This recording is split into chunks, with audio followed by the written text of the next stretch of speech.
Hammaga assalomu alaykum o'rtoqlar. Men ismim Yusuf. Hozirda Istanbulda biznes boshqaruvi yo'nalishi bo'yicha o'qib kelaman. Men o'zim startup biznes va texnologiyalar bo'yicha juda qiziqaman va bu narsani ingliz tilida va turk tilida xabarlarda yangiliklarni ko'rib boraman, lekin bu narsa o'zbek tilida, o'zbek segmentida juda kam tarqaladi va shu narsani men o'zim o'zbek tilida bo'lib o'tayotgan yangiliklarni, yangi ixtirolarni bo'lishib borish uchun YouTube va Instagramdan bugundan boshlab yangiliklarni bo'lishib boraman.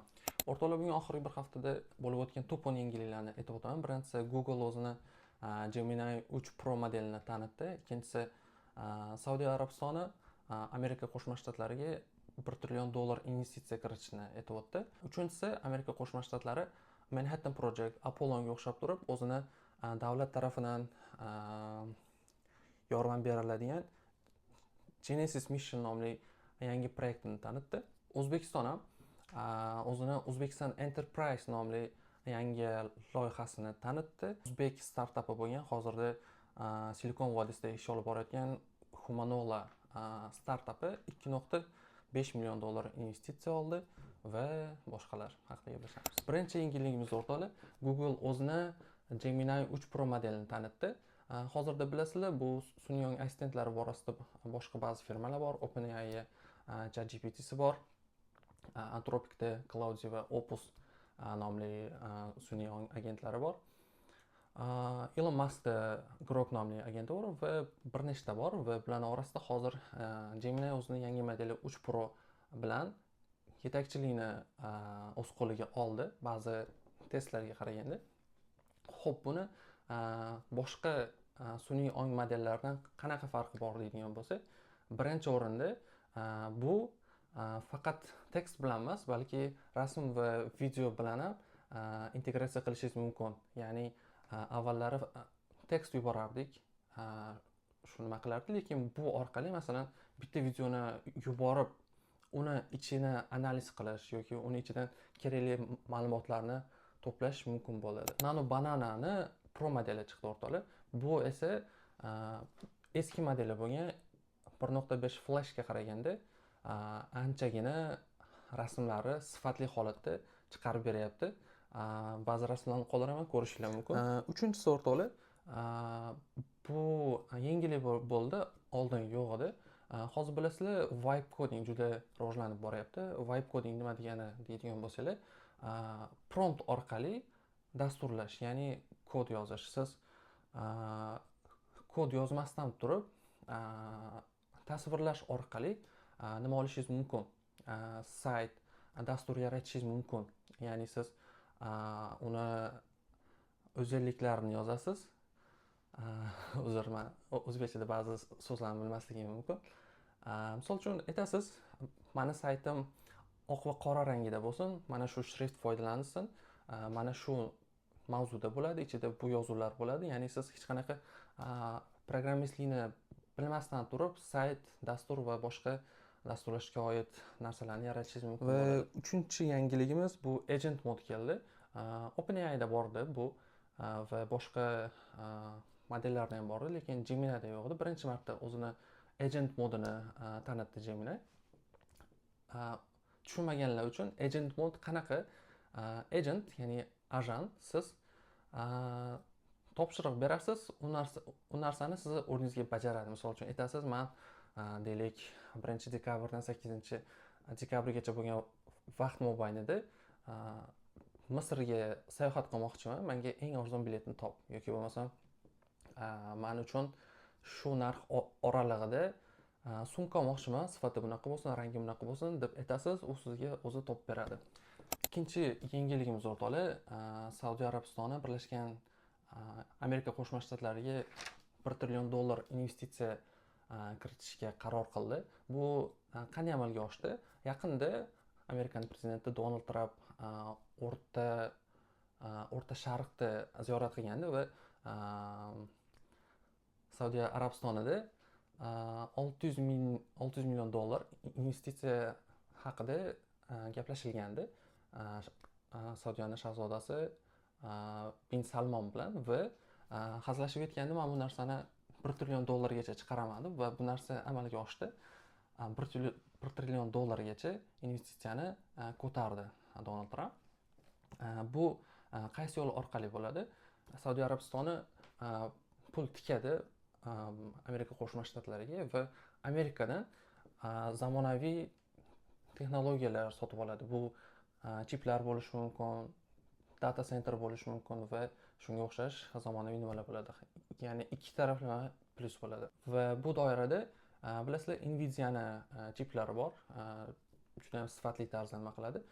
Bu narsani Amerika Qo'shma Shtatlari ko'p davlatlarga taqiqlab qo'ygandi. Bularning ichida Saudiya Arabistoni ham bor edi va Saudiya Arabistonni bu taqiqlangan davlatlar orasidan chiqardi va endilikda Saudiya Arabistoni Nvidia'ni chiplarini olishi mumkin bo'ladi. Uchinchi loyihamiz o'rtoqlar, Amerikani Genesis Mission nomli loyihasi. Amerikani bilasizlar, har doim oldinda bo'lishga harakat qiladi, har doim har qanaqa davrda eng zo'r ixtirolarni amalga oshiradi. Misol uchun bilamiz, Oyga chiqish uchun Apollon loyihasini amalga oshirgan yoki bo'lmasam nuklear bombani ixtiro qilish uchun Manhattan projektini amalga oshirgan va afsuski Yaponiyada Hiroshima va Nagasaki shaharlarini portlatib yo'q qilgan. Shunga o'xshab turib, hozir 3-loyihasi bo'lgan Genesis Missionni amalga oshirmoqda. Bu narsani Amerikaning prezidenti Donald Trump 24-noyabrda tasdiqladi o'zining qarorida. Bu qanday amalga oshadi? Amerikada juda katta resurs bor. Dunyoning top universitetlari bor va ushbu universitetlarda ishlayotgan olimlar bor. Hozirda dunyoni egallagan texnologiya firmalari bor. Tesla, Nvidia, Apple va Microsoftga o'xshab turib. Maqsad nima? Bularni hammasini birlashtirib turib, davlat qo'llab-quvvatlab turib, sun'iy ong va AGI, ya'ni Artificial General Intelligence, ya'ni robotlar, inson kabi fikrlaydigan robotlar davrini boshlatish. Va meni juda sevintirgan loyihalardan bittasi bu o'zimizni Enterprise Uzbekistan loyihasi. Ushbu loyihani prezidentimiz Shavkat Mirziyoyev 27-noyabrda o'zini qarori bilan imzoladi. Enterprise Uzbekistan loyihasining maqsadi nima? O'zbekistonni O'rta Osiyodagi texnologiya markaziga aylantirish va ushbu loyiha doirasida xalqaro firmalarni, startaplarni, investorlarni O'zbekistonga jalb qilish. Bu qaysi yo'llar orqali amalga oshiriladi? O'zbekistonda data centerlarni yaratish, inson resurslariga investitsiya kiritish va soliqlar doirasida investorlarga va xalqaro firmalarga ba'zi osonliklar berish. Keyingi xabarimiz startaplar bo'yicha. Bu o'zimizning o'zbek o'g'loni Sanjar Atamuradovda startapi bo'lgan. Humanola $2,5 million investitsiya qo'lga kiritdi. Sanjar Atamuradov asl samarqandlik, avval Koreyada, keyinchalik Amerikada o'qigan. Bu startap robotlar bilan bog'liq, robotlarni uzoqdan boshqarish imkoniyatini beradi va ushbu startapga investitsiya kiritgan investorlar Link Ventures, Bad Ideas Fund, Georgia Tech Fund va angel investorlardan biri bo'lgan Akmal Fayziyev. Keyingi xabarimiz o'rtoqlar, dunyodagi milliarderlardan bittasi bo'lgan Jeff Bezos haqida. Jeff Bezosni bilamiz, 2021-yilda Amazondan ayrilgandi va hozirgacha Blue Origin firmasida co-founderlardan biri sifatida ish olib borayotgandi va bu yildan e'tiboran Jeff Bezos ham sun'iy ong bo'yicha ishlaydigan founderlarning orasiga qo'shildi. O'zining yangi kompaniyasi Prometheus project orqali. Uni co-founderi ham bor, ismi Vic Bajar. Avvallari Google X'da, Waymo startapida va Windron firmalarida ishlab kelgan fizik va kimyogar. Ushbu kompaniya LLM sifatida emas, ya'ni assistant ChatGPT Grok sifatida emas, aksini olib turib, hardware'ga, ya'ni ishlab chiqarishga fokusni qaratmoqchi. Hali ko'p ma'lumotlar chiqmagan. Lekin engineering, robototexnika kabi ishlab chiqarishga fokusni qaratishini aytib o'tgan. Keyingi xabarimiz o'rtoqlar, Uber Eats Starship bilan hamkorligini yo'lga qo'yganda. Uber Eats ovqat dastavkasi bilan shug'ullanadigan firma. Starship esa robotlar ishlab chiqaradigan firma. Ular hamkorlik doirasida kuryelar o'rniga robotlarni foydalanishda test qilishgandi va Amerikaning ba'zi shtatlarida bu narsa test sifatida ishga tushgandi va hozir bu narsa tasdiqlandi. Amerikada aktiv holatda bu narsa ishlayapti ba'zi shtatlarda, San Fransisko, Kaliforniya va boshqa shtatlarda, va endilikda bu narsa Angliyada ham ishga tushadigan bo'ldi. Ularning planlari bo'yicha 2026-yilda Yevropaning boshqa davlatlariga, Germaniya, Fransiya va Ispaniyaga ham ochilishni maqsad qilishgan.